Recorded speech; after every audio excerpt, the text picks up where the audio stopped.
अस्सलाम वालेकुम dear students. आज का हमारा टॉपिक है alteration of share capital. Course का नाम है फाइनेंशियल अकाउंटिंग 2। मैं हूं आपका course instructor Mohammed Wajid Raza. Alteration of shares का मतलब क्या है? Alteration means changes. A company made changes in its existing share capital by passing an ordinary resolution.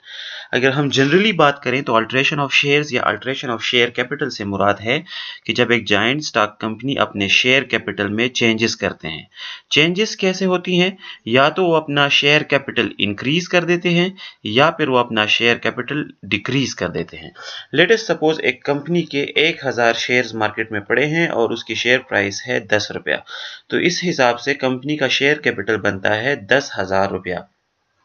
अब वो कंपनी अपनी ज़रूरत के मुताबिक ये शेयर कैपिटल 15,000 या 20,000 तक इंक्रीज कर सकते हैं, या फिर वो अपने ज़रूरत या फिर पॉलिसी के मुताबिक 10,000 का ऑलरेडी जो मार्केट में एक शेयर पड़ा हुआ है इसको वो डिक्रीज करके 5-6 हज़ार तक ला सकते हैं। और इसके मुख्तलिफ तरीक़ाकार होते हैं जो हम इस चैप्टर में कवर करेंगे। लेकिन अल्ट्रेशन का मतलब हमें यहाँ समझ आ गया है कि अल्ट्रेशन से मतलब है कि शेयर कैपिटल में चेंजेस किए जाएं। Alteration of capital can be done by way of increasing authorized and paid off capital of a company. Authorized capital is the maximum amount of capital which a company can raise through the issue of share to its shareholder. It is mentioned in the memorandum of association. यहाँ पे एक अहम बात ये बताई गई है कि कंपनी अथराइज्ड कैपिटल या पेड अप कैपिटल दोनों में इंक्रीज ला सकता है। अथराइज्ड कैपिटल जो होता है ये वो कैपिटल है जिसकी कंपनी के पास अथॉरिटी होती है कि वो ये इतना कैपिटल मार्केट में इशू कर सकते हैं, और इसकी मिकदार और इसकी पूरी डिटेल आपके मेमोरेंडम ऑफ एसोसिएशन जो डॉक्यूमेंट है कंपनी का उसमें लिखा हुआ होता है। There are two types of share capital of a company. हमने पहले भी इस पे डिटेल डिस्कशन की है कि या तो कॉमन शेयर्स होते हैं या फिर प्रेफर्ड शेयर होते हैं। अब power of a company to alter its share capital is defined and explain in section 61 of the companies act 2013। अब एक कंपनी अपने शेयर कैपिटल में इंक्रीज कर सकता है कि नहीं, उसको डिक्रीज कर सकता है कि नहीं, ये कंपनी के पास जो पावर है, कंपनी के पास जो अथॉरिटी है, ये कंपनी एक्ट 2013 में बड़े डिटेल से इस पे बात हो चुकी है। अगर आप कंपनी एक्ट 2013 उठाएं और उसमें सेक्शन नंबर 61 पढ़ें तो वो इसी अल्ट्रेशन ऑफ शेयर कैपिटल के मुतालिक डिटेल इंफॉर्मेशन प्रोवाइड करता है। It can be done by ordinary resolution of the company. Thus, it is not necessary to confirm the alteration of the share capital of the company from the tribunal. पहले इस तरह होता था कि share capital में अगर आप alteration करना चाहते हैं तो आप ट्राइब्यूनल बनाते थे, रजिस्ट्रार उसमें इन्वॉल्व होता था और बहुत सारे लीगल फॉर्मेलिटीज़ के बाद ही ये पॉसिबल था। अब कंपनीज एक्ट 2013 के बाद इसको बड़ा सिंपल बना लिया गया है और अब ये करना होता है कि बोर्ड ऑफ डायरेक्टर्स एक मीटिंग कॉल करते हैं और उसमें ऑर्डिनरी रिजोल्यूशन पास करके ये मेमोरेंडम ऑफ एसोसिएशन और आर्टिकल ऑफ एसोसिएशन में चेंजेस कर देते हैं और वो अपने शेयर कैपिटल को अल्टर कर लेते हैं। अब तकरीबन ट्राइब्यूनल बुलाने की ज़रूरत नहीं होती। When can a company alter its share capital? A company can alter its share capital only if it is permitted in its article of association. अगर आपका आर्टिकल ऑफ एसोसिएशन में इस बात की इजाज़त देता है कि आप अपने कैपिटल में इंक्रीज या डिक्रीज करें तो फिर उस सूरत में कंपनी किसी भी वक्त शेयर कैपिटल में अल्ट्रेशन कर सकता है। इसलिए बहुत ज़रूरी होता है कि जब भी आप कंपनी के लिए मेमोरेंडम ऑफ एसोसिएशन और आर्टिकल ऑफ एसोसिएशन ये दोनों डॉक्यूमेंट्स लिखें तो उस वक्त इन तमाम बातों का ख्याल रखें और इन चीज़ों को बड़े क्लियर करके लिखें। Company requires authority in its article to alter the capital clause in memorandum of association. It gives no power then article must be amended by a special resolution before the alteration of capital. आपके article of association में ये बात clear cut लिखनी चाहिए या होनी चाहिए कि जो मेमोरेंडम ऑफ एसोसिएशन में शेयर कैपिटल के बारे में बात है उसमें आपको अल्ट्रेशन की इजाज़त दी गई है। अगर ये इजाज़त आपके आर्टिकल ऑफ एसोसिएशन में नहीं लिखी गई तो इस केस में फिर आप क्या करेंगे? इस केस में फिर आप एक स्पेशल रिजोल्यूशन पास करेंगे ताकि उस स्पेशल रिजोल्यूशन की बुनियाद पे आप अपने शेयर कैपिटल को अल्टर कर सकें।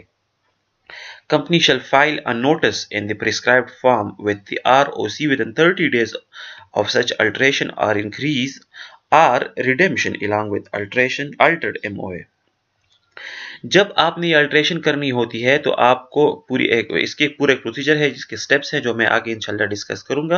लेकिन यहाँ पे इतना बता देते चलें कि 30 डेज़ नोटिफ़िकेशन आपने आरओसी जो रजिस्ट्रार होता है उसके पास जमा करना होता है, और उसके साथ-साथ आपने जो डिटेल होती है कि आपने शेयर अल्टरेशन करना है तो आपने इंक्रीज़ करना है या डिक्रीज़ करना है, इन डिटेल्स के साथ, और जो आपने मेमोरेंडम ऑफ एसोसिएशन में चेंजेस किए हैं, ये तमाम डॉक्यूमेंट्स आप 30 दिन के नोटिफिकेशन के साथ आरओसी के पास जमा करेंगे, और उसके बाद ही आप अल्टरेशन कर सकेंगे।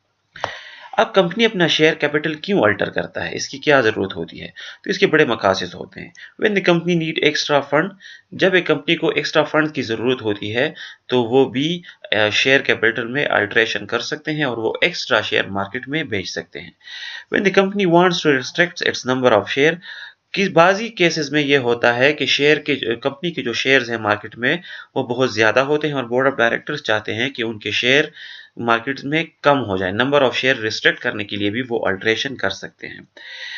कुछ औकात ऐसा होता है कि कंपनी की प्रोग्रेस की वजह से शेयर प्राइस बहुत ज़्यादा इंक्रीज हो जाता है, पर शेयर प्राइस। तो ये फिर बड़ा मसला होता है कंपनी के लिए, क्योंकि फिर उसमें जो पोटेंशियल इन्वेस्टर है वो इन्वेस्टमेंट नहीं कर सकते, या फिर शेयर्स की लिक्विडिटी इससे इफेक्ट हो सकती है। तो शेयर प्राइस रिड्यूस करने के लिए भी कंपनी अल्टरेशन करते हैं अपना शेयर कैपिटल में। अब आपके जहन में आता होगा कि शेयर प्राइस इससे कैसे कम होता है, तो आगे जाके हम बोनस शेयर पढ़ेंगे। बोनस शेयर जब जैसे इशू होता है, आपका शेयर प्राइस रिड्यूस हो जाता है। सपोज आपके एक शेयर का प्राइस मार्केट में 1000 रुपया इस वक्त चल रहा है, और board of director bonus shares issue करते हैं। बोनस शेयर मतलब कि वो कहते हैं कि जनाब एक शेयर पे हम एक शेयर बोनस देंगे। तो जिसके पास मार्केट में एक शेयर पड़ा है उसको कंपनी की तरफ से एक शेयर फ्री मिलेगा, तो उसके पास अब 2 शेयर्स आ जाएंगे। लेकिन इसके साथ ही क्या होता है कि जो मार्केट में प्राइस होता है उसको भी आप 2 पे डिवाइड करेंगे। तो पहले वो शेयर 1000 रुपए का बिकता था, तो अब उस शेयर की प्राइस ऑटोमेटिकली 500 पे आ जाती है। तो अगर आप देखें तो जिस शख्स के पास शेयर्स हैं उसकी पहली टोटल वैल्यू 1000 रुपए थी, तो वो अभी भी 1000 रुपए है, उसमें कोई फर्क नहीं पड़ा। फर्क सिर्फ ये पड़ा कि उसके पास एक की जगह 2 शेयर्स आ गए हैं। Reasons for reduction in share capital of a company. If there is a returning of surplus capital of a company, the company wants to smooth its capital structure. Sufficient reserve is also one of the reasons for the reduction in share capital. What are the different ways to alter the share capital of a company? अब अगर मैं share capital में alteration करना चाहूँ तो वो कौन से तरीकों से कर सकता हूँ? तो इसके भी 3-4 तरीक़ाकार हो सकते हैं। By issuing new shares, by consolidating the shares, by the conversion of previous shares, the company can subdivide its shares in the market. The company can cancel its unused shares from the market. इन 4 तरीकों में से आप कोई भी तरीका अपना सकते हैं और इससे आप अपने शेयर्स कैपिटल में अल्ट्रेशन कर सकते हैं। अब कंसोलिडेशन यहाँ पे टेक्निकल टर्म है, बाकी जो ये चीज़ें हैं ये तो मैंने पिछले लेक्चर्स में तकरीबन डिस्कस किए हैं। कंसोलिडेशन से क्या मुराद है? So consolidation is a process by which a company may change the structure of its shares capital by amalgamating some or all of its issued shares. A consolidation reduces the number of shares that a company has in issue. In consolidation, the share price increases. अगर इसको मैं simple अल्फाज में बताना चाहूँ तो यहाँ क्या करते हैं, कंपनी अपने शेयर्स को डिक्रीज कर देते हैं, वो इंक्रीज नहीं करते। तो जैसे ही मार्केट से कंपनी शेयर डिक्रीज करते हैं तो डिक्रीज नंबर ऑफ शेयर्स तो मार्केट में डिक्रीज हो जाते हैं, लेकिन उसके साथ जो करंट शेयर प्राइस है वो इंक्रीज हो जाता है। सपोज एक बंदे के पास 2 शेयर्स हैं और एक शेयर की कीमत 500 रुपया है, तो कंपनी इसमें क्या करते हैं कि एक शेयर कंपनी वो उसको कंसोलिडेट कर देते हैं, 2 शेयर से वो एक शेयर बना लेते हैं। तो अब उस शख्स के पास एक शेयर होगा, लेकिन अल्टीमेटली उस शेयर का प्राइस 500 से इंक्रीज होकर 1000 तक पहुंच जाता है। Basic rules regarding alteration of capital, बहुत से स्टेप्स होते हैं, उन स्टेप्स से आपने गुजरना होता है। जैसे पहला स्टेप है कि it is important to check whether the company is authorised by the article of association to increase the share capital. A company articles of association does not permit और authorise, then it is to be done with the objective of altering them. सबसे पहले तो आपने ये check करना है कि आपका आर्टिकल ऑफ एसोसिएशन और मेमोरेंडम ऑफ एसोसिएशन आपको इस बात की इजाज़त दे रहा है कि आप शेयर कैपिटल में अल्टरेशन कर सकते हैं। अगर इजाज़त दे रहा है तो आप इसको डायरेक्ट प्रोसेस के थ्रू कर सकते हैं। अगर इजाज़त नहीं दे रहा तो उस केस में फिर आपने इसको चेंज करना है। जैसे मैंने पहले कहा, स्पेशल रेजोल्यूशन पास करना होता है बोर्ड ऑफ डायरेक्टर से, और उसी के बाद ही आप ये कर सकते हैं। Second step, the company has to take the confidence of other individuals. अगर आपने शेयर अल्टरेशन करनी है कंपनी ने, तो दूसरे स्टेप में उसको अपने तमाम जो बोर्ड ऑफ डायरेक्टर्स होते हैं, जो शेयर होल्डर्स होते हैं, जो ओनर्स हैं, उनको कॉन्फिडेंस में लेना पड़ेगा। उनको डिटेल बतानी पड़ेगी कि वो एक कंपनी अगर ये स्टेप ले रहा है तो स्टेप्स के पीछे कंपनी के क्या मकासद हैं।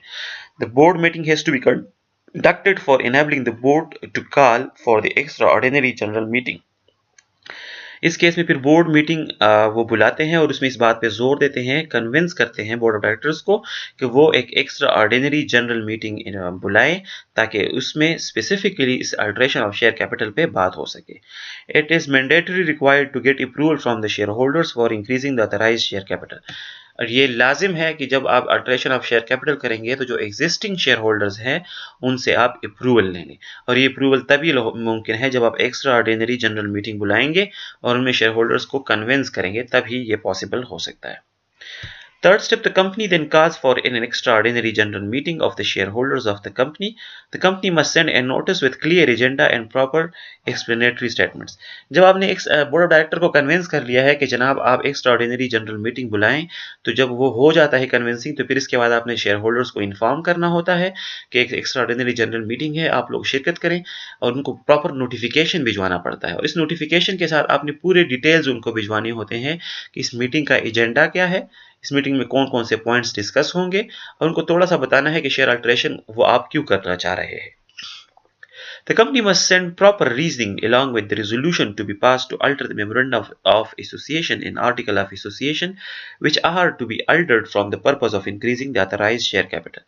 जैसे मैंने पहले कहा कि इस नोटिफिकेशन के साथ आप प्रॉपर रीजनिंग और लॉजिक भिजवाएंगे शेयर होल्डर्स को कि आप मेमोरेंडम ऑफ एसोसिएशन और आर्टिकल ऑफ एसोसिएशन में चेंजेस क्यों कर रहे हैं और आप शेयर कैपिटल में अल्टरेशन क्यों करना चाह रहे हैं। Fourth step, necessary alteration in the article of association and memorandum of association is made। जब ये एक्स्ट्राऑर्डिनरी मीटिंग होती है तो उसके बाद जब आप सबको कन्विंस कर लेते हैं, तो फिर आप अपने आर्टिकल ऑफ एसोसिएशन और मेमोरेंडम ऑफ एसोसिएशन में जो नेसेसरी चेंजेस हैं वो आप अब कर लेते हैं, अपने डॉक्यूमेंट्स को आप चेंज कर लेते हैं। और जब ये पूरे चेंजेस वगैरह हो जाते हैं तो फिर जिस चीज़ के लिए आपने रेजोल्यूशन पास की है वो आप प्रैक्टिकली कर लेते हैं। अगर आप शेयर इंक्रीज करना चाहते हैं तो आप वो मार्केट में उसी तरीके से इंक्रीज कर देते हैं, अगर आप शेयर डिक्रीज करना चाहते हैं तो आप उसको डिक्रीज कर देते हैं। अल्टरेशन ऑफ कैपिटल में अभी आगे भी हमने कुछ चीज़ें डिस्कस करनी है, जैसे कि ये होता कैसे है, इसके अकाउंटिंग में एंट्रीज कैसे हैं, इसके लिए काइंडली आप नेक्स्ट लेक्चर ज़रूर देखिएगा। Thank you so much. आज के लिए इतना ही। अगर आपको कोई क्वेश्चन है तो आप मुझसे